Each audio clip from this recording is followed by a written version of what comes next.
नुकत्याच शांघाय चीन येथे पार पडलेल्या वर्ल्ड आर्चरी चॅम्पियनशिप स्टेज 2 स्पर्धेत अमरावतीची आंतरराष्ट्रीय तिरंदाज कुमकुम मोहोळ हिने भारतीय महिला संघाला सुवर्ण पदक मिळवून दिले आहे।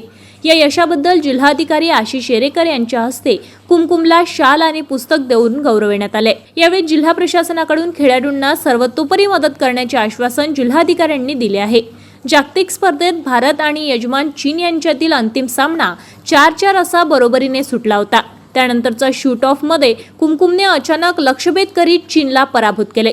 या कामगिरीने भारतीय महिला संघाने 5 वर्षांनंतर पहिले सांघिक सुवर्ण पदक पटकाविले आहे। उपांत्य फेरीतही भारतीय संघाने 10 वेळा ऑलिम्पिक सुवर्ण पदक जिंकणाऱ्या दक्षिण कोरिया संघाला पराभूत केले। या सुवर्ण विजेत्यात भारतीय संघात कुमकुम मोहोळसह अंकिता भगत आणि 4 वेळची ऑलिम्पिशियन दीपिका कुमारी यांचा समावेश आहे।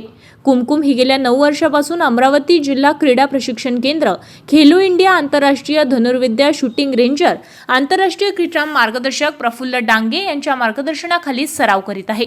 अत्यंत कमी वयाची असलेली कुमकुम सध्या फॉर्मात असून तिची आगामी जूनच्या दुसऱ्या आठवड्यात तुर्की येथे होणाऱ्या वर्ल्ड कप स्टेज 03, स्पेन येथील वर्ल्ड कप स्टेज 4 आणि सप्टेंबरमध्ये जपान येथे होणाऱ्या आशियातील गेमसाठी भारतीय संघात निवड झाली आहे।